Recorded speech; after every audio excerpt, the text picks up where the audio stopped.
আজকে ডিসকাশনের জন্য আমাদের আবার একটা হট টপিক আছে, সেটা হচ্ছে গরমকালে ত্বকের যত্ন বা সামার স্কিন কেয়ার। এটি রিকোয়েস্ট করে আমার কাছে অনেক মেসেজেস এসছে, তাই ভাবলাম আপনাদের জন্য সামার স্কিন কেয়ারের একটা ভিডিও বানিয়ে ফেলা যায়। সামার স্কিন কেয়ারের জন্য কয়েকটি ধাপ আমাদের মনে রাখা কিন্তু জরুরি। সামারে যখন স্কিন কেয়ার করবেন তখন কিন্তু উইন্টার বা শীতকালে যে ধরনের স্কিন কেয়ার করতেন তার থেকে ব্যাপারটা অনেক সিম্পল করতে হবে। সেই সময় যে পরিমাণ প্রোডাক্ট এবং লেয়ারিং আপনারা ইউজ করতেন, সামারে কিন্তু তার থেকে প্রোডাক্টস কমাতে হবে এবং লেয়ারিংও কমাতে হবে। দিনে ভালো মতো জল খেতে হবে, কারণ স্কিন যদি হাইড্রেটেড না থাকে তাহলে কিন্তু কোনো প্রোডাক্টই আপনার স্কিনকে বাঁচাতে পারবে না। খুব বেশি গরম জলে শাওয়ার করবেন না বা স্নান করবেন না, ঠান্ডা জলে করুন। শীতকালে যদি আপনি ভারী থিক ক্রিমস ইউজ করার টেন্ডেন্সি রাখতেন, তবে গরমকালে আপনি সিরামস এবং জেল বেস প্রোডাক্টে শিফট করে যেতে পারেন। যে প্রোডাক্ট আমরা ইউজ করব সেই প্রোডাক্ট যেন লাইট ওয়েট এবং নন স্টিকি হয়। আর তাছাড়া রেগুলার যখন ড্রেস করবেন তখন লাইট কটন ক্লোথস পরবেন, সেটা আপনার স্কিনের পক্ষে ভালো। এবার আসুন আমরা একটা স্কিন কেয়ার রেজিমেন তৈরি করি। ডিসক্লেমার, এটি কিন্তু একমাত্র বা আইডিয়াল স্কিন কেয়ার রেজিমেন নয়। এটি সামার স্কিন কেয়ার রেজিমেন বানানোর জন্য আপনাদের সাহায্য করার জন্য একটি এক্সাম্পল মাত্র। আপনারা দরকার হলে এর প্রোডাক্টস চেঞ্জ করতে পারেন, স্টেপস অন্যও করতে পারেন। যদি সেই নিয়ে কোনো প্রশ্ন থাকে আমাকে কমেন্টে জানাতে পারেন। স্কিন কেয়ার রেজিমেন্টকে আমরা দুভাগে ভাগ করে নেব। একটা হচ্ছে সকালে বা মর্নিং স্কিন কেয়ার, আর একটা হচ্ছে রাত্রে বা ইভিনিং স্কিন কেয়ার। শর্টে বলা হয় এএম স্কিন কেয়ার এবং পিএম স্কিন কেয়ার। প্রথমে ডিসকাস করে নেব মর্নিং স্কিন কেয়ার। মর্নিং হোক বা ইভিনিং, আপনার স্কিন কেয়ার কিন্তু প্রথমে শুরু করতে হবে একটি ক্লেনজার দিয়ে। রেগুলার ইউজের জন্য একটি মাইল্ড ক্লেনজার ইউজ করাই ভালো। তবে গরমকালে যদি আপনি এক্সফোলিয়েশন চান, তাহলে গ্লাইকলিক বা salicylic acid based cleanser alternate day বা সপ্তাহে 2 থেকে 3 বার করে ব্যবহার করতে পারেন। এই ধরনের ফেস ওয়াশ ইউজ করলে কিন্তু ফেসে 45 সেকেন্ডস টু 1 মিনিট লাগিয়ে রেখে তারপরেই ওয়াশ করবেন, যাতে অ্যাক্টিভ প্রোডাক্টসগুলো স্কিনে পেনিট্রেট করে অ্যাকচুয়াল এক্সফোলিয়েশন করাতে পারে। মাইল্ড ক্লেনজারের এক্সাম্পলস হচ্ছে সেটাফিল জেন্টল ক্লেনজার এবং Atoderm gel moussant. Glycolic acid face ওয়াশের এক্সাম্পল হচ্ছে আহাগ্লো ফেস ওয়াশ এবং স্যালিসাইলিক অ্যাসিড ফেস ওয়াশের এক্সাম্পল হচ্ছে Saslic DS face wash. Face ওয়াশের পরে ইউজুয়ালি ইউজ করতে হবে একটি light weight vitamin C serum. Vitamin C আপনার স্কিনের পক্ষে অ্যান্টিঅক্সিডেন্টের কাজ করবে এবং ডে টাইম ট্যান থেকে আপনার স্কিনকে কিছুটা রক্ষা করবে। দুটি ভালো কোয়ালিটি ভিটামিন সি সিরামের এক্সাম্পলস হচ্ছে ট্রুডার্মা ভিটামিন সি সিরাম এবং রিভাইব্রা C10 ফ্রম ডক্টর রেড্ডিস। যদি প্রয়োজন হয় তাহলে ভিটামিন সি সিরামের পর 5-10 মিনিট অপেক্ষা করে আপনি ময়শ্চারাইজার ইউজ করতে পারেন। যদি স্কিন খুব অয়েলি হয় তাহলে আপনি সকালবেলা ময়শ্চারাইজার স্কিপও করতে পারেন। ডে টাইমে ময়শ্চারাইজারের এক্সাম্পলস হচ্ছে সেটাফিল ময়শ্চারাইজিং ক্রিম, আর যারা একটু নন স্টিকি ফর্মুলেশন খুঁজছেন তাদের জন্য বাইলুমা ডে ক্রিম।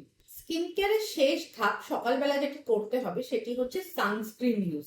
সানস্ক্রিন যখন ইউজ করবেন, আমার সানস্ক্রিনের ভিডিও যদি দেখে থাকেন তাহলে জানবেন ফেস এবং নেকের জন্য আপনাকে 2 থেকে 3 ফিঙ্গার টিপ ইউনিট সানস্ক্রিন অন্তত ইউজ করতে হবে। সামারের জন্য ইউজ করবেন জেল বেসড সানস্ক্রিন। এক্সাম্পলস হচ্ছে লাশিল্ড সানস্ক্রিন জেল, ইউভিডু সানস্ক্রিন জেল এবং photostable gold sunscreen gel. Sensitive স্কিনের জন্য ফিজিক্যাল বা zinc oxide based sunscreen use করতে পারেন, যেমন সানক্রস সফট জেল বা লোশন। যদি চান তাহলে এরপরে আপনি লাইট মেকআপ করতে পারেন। সানস্ক্রিনের ওপরেই অ্যাপ্লাই করতে পারেন প্রাইমার এবং ফাউন্ডেশন বা বিবি অর সিসি ক্রিম। এর ওপরে লুজ পাউডার দিয়ে সেটিং করে নেবেন যাতে সোয়েট এবং অয়েল অ্যাবজর্পশন করে, এবং দিনের মধ্যে কয়েকবার করে এরকম লুজ পাউডার দিয়ে আপনি মুখকে ফ্রেশন আপ করে নিতে পারেন। যদি আপনি ব্লাশ বা এই ধরনের হাইলাইটার এই ধরনের কোনো প্রোডাক্ট ইউজ করেন তবে সেটিও পাউডার বেসড হলে সামারের জন্য ভালো। যারা বাইরে কাজ করেন তারা স্টিক বা পাউডার বেসড সানস্ক্রিন সঙ্গে ক্যারি করতে পারেন। শুধু এসপিএফ দেওয়া মেকআপ কিন্তু প্রোটেকশনের জন্য যথেষ্ট নয়।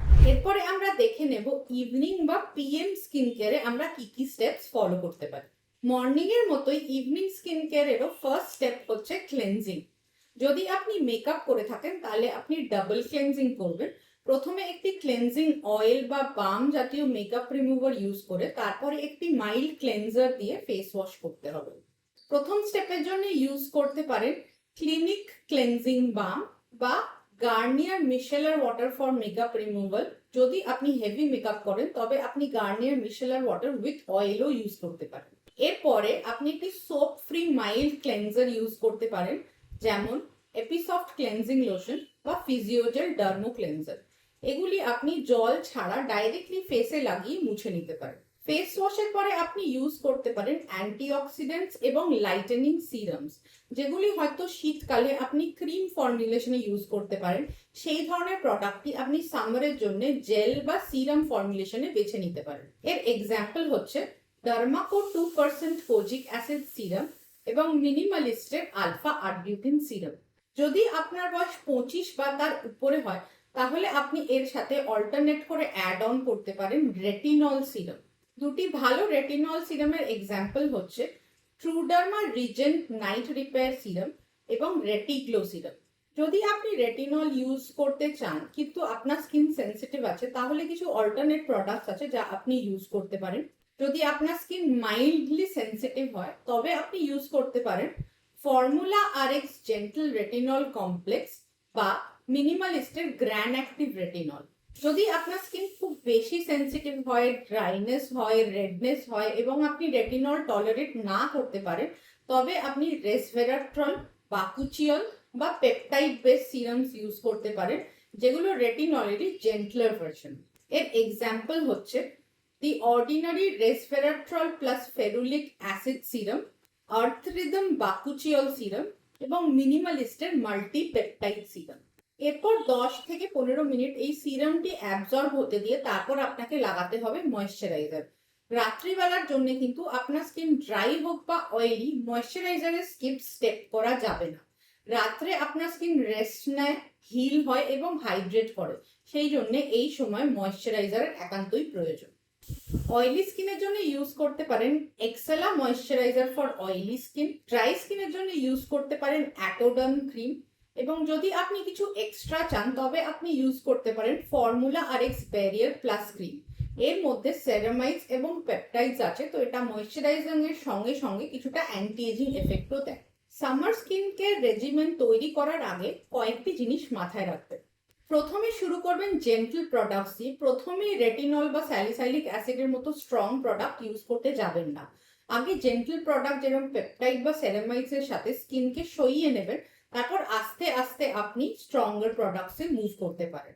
যদি সময় অনুযায়ী বা স্কিনের কোনো প্রবলেম অনুযায়ী আপনার স্কিন টাইপ চেঞ্জ হয় তখন কিন্তু সেই অনুযায়ী আপনার স্কিন কেয়ার রেজিমেনও পরিবর্তন আনতে হবে। যদি আপনার কোনো প্রোডাক্টে ইরিটেশন, রেডনেস, জ্বালা ভাব বা বার্নের মতো সমস্যা হয় তবে সেই প্রোডাক্ট তখনই বন্ধ করে শুধু প্লেন সানস্ক্রিন, ক্লেনজার এবং ময়েশ্চারাইজার দিয়ে কদিন স্কিন কেয়ার করবেন। স্কিনের প্রোটেক্টিভ ব্যারিয়ারকে রিপেয়ার হতে দেবেন। 5-7 দিন বাদে আবার আপনি কোনো জেন্টল প্রোডাক্ট নিজের স্কিন কেয়ার রেজিমেনে আস্তে আস্তে ইন্ট্রোডিউস করতে পারেন। যদি আপনার কোনো মেডিকেল ইস্যুস হয়ে থাকে যেরকম মেলাজমা বা অ্যাকনে, তাহলে কিন্তু স্কিন কেয়ার রেজিমেনে শুধু হবে না, অবশ্যই ডার্মাটোলজিস্টের পরামর্শ নিয়ে এর সাথে মেডিকেল গ্রেড প্রোডাক্টস এবং প্রয়োজনে ওষুধও খেতে হবে।